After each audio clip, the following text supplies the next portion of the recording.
你见过这么有血性的马吗？它血统优良，生性不羁，一生只认一个主人。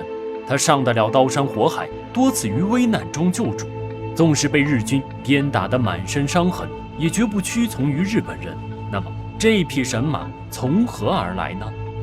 八路军骑兵团的七连长和手下来到新疆的一个马场买马，一袋子大洋倒下去，厂长却没有丝毫反应。这时，七连长叫人拿来了一包裹，里面是正宗的德产驳壳枪。因为在兵荒马乱的年代，枪比钱更有吸引力。厂长一看到好枪，顿时喜笑颜开，直接带着他们去马场挑选骏马。七连长骑着马在马群中穿梭，上百匹骏马疾驰而过。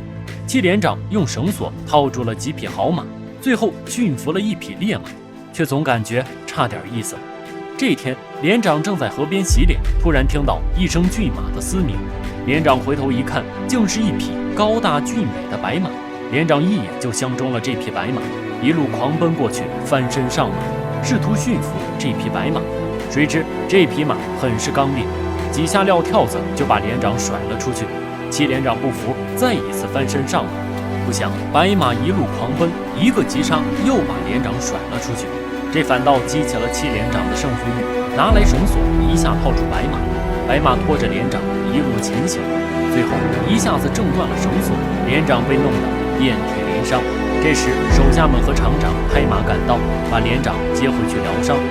厂长告诉七连长，这匹马叫飞飞，马是好马，就是不能骑。很多当地的驯马好手都驯服不了这匹名马。这匹马是伊犁名马的后代，它不属于任何马群，就喜欢独来独往。这时远处突然传来白马的悲鸣，团长焦急地望向窗外，不顾伤痛，穿上衣服跑了出去，却没有看到白马的踪迹。这天，七连长带着手下寻找飞飞，一番寻找仍然没有结果，而赶回部队的日子就要到了，七连长也只能不耐放弃。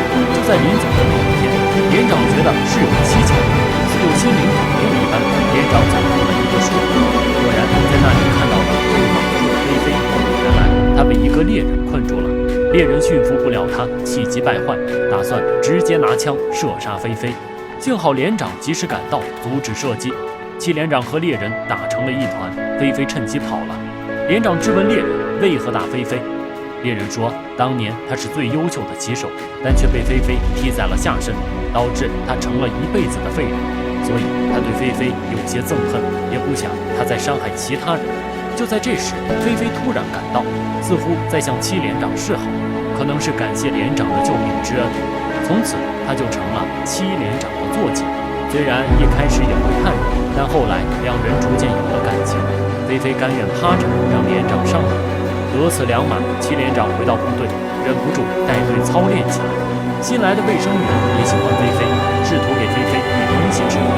连长可不愿别人动他的宝贝，也不管卫生员是个女子，直接过来怒斥卫生员。卫生员错愕不已，气得跑开了。日寇进犯，七连长带队出征，侦察到日军驻扎在山谷的空旷地，七连长带着飞飞独闯红海，一发手榴弹炸毁了敌军基地，战士们顺势跟上，冲锋向前，直接冲垮了敌军的游艇。随后，七连长带队向前，中途遇到了日军的大部队，带队的是手持金刀的黑森，旁边的参谋嘲笑八路军的战马瘦小，可黑森看到七连长的飞飞，连连称赞大哥。随后，连长拔刀带队冲锋，日军发起万岁冲锋，七连长毫无疑问冲在最前，他直接杀入我军阵中，和飞飞默契力敌，左拥右闪，连斩日军数名名将。无奈一口过毒，连长身陷囹圄。这时，黑森不想伤害，要跟七连长一对一的来一大战，两人实力相当，僵持不下。这时，飞飞突然踹了对方马一脚，导致黑森跌下马。与此同时，八路军援军到来，黑森只能带队狼狈而逃。七连长部队立了大功，飞飞也仍因功勋战马，直接在飞飞身上落下红星。这天，部队组织了赛马比赛，飞飞可是种子选手，一上来便一马当先。可就在马上冲过终点时，飞飞却一下子停住了，这让七连长心生不满。不知为何，从那以后，飞飞越来越不听话。七连长怎么训也不吃，不听话的马上没有战场。一气之下，连长抄起鞭子，直接把飞飞扯了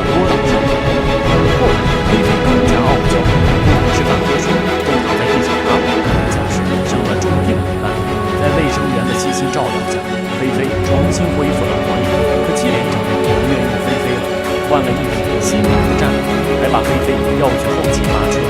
在上战场，连长作战勇猛，却总觉得少了些什么，这才想念起了爱人菲菲。他开始在后勤寻找菲菲，看到一匹全身脏兮兮的白马，他赶忙过去确认，看到屁股上的红星烙印，戚连长激动地呼喊起来：“是菲菲，是菲菲，是菲菲，她活着！她在这儿，她活着！”辎重团的老兵告诉连长，本来菲菲肚子里长了个瘤，眼看着就要活不成了。后来来了个江湖郎中，给菲菲喝了不少草药，没想到她竟奇迹般的好了。戚连长想把菲菲调回去，费尽周折，团里就是不乐意。可眼瞅着队伍开拔在即，戚连长只能连夜把马放走。第二天在林中四处寻找，却并没有找到菲菲的踪影。就在戚连长略显失望时，菲菲却在不远处疾驰而来，身姿矫健，恢复了往日的风采，可把戚连长给高兴坏了。但不久，他就因为偷马的事儿被团长革了职，关了禁闭。禁闭期间，菲菲特意来看他，这令戚连长特别高兴。经历了这一番周折之后，戚连长越来越理解菲菲。此后，虽然轮回了马匹，戚连长仍然和菲菲在一起。看到有士兵在边马站，戚连长直接上去用指令士兵。这天下起了瓢泼大雨，马厩漏雨，戚连长因为大雨正着梯子爬上去救马厩，淋得浑身都湿透。菲菲于日后作战时，戚连长带领尖刀勇冲锋，骑着菲菲冲锋最前，直接冲垮日军的炮军阵型。突然，日军的坦克到来，战士们对着铁家伙束手无策。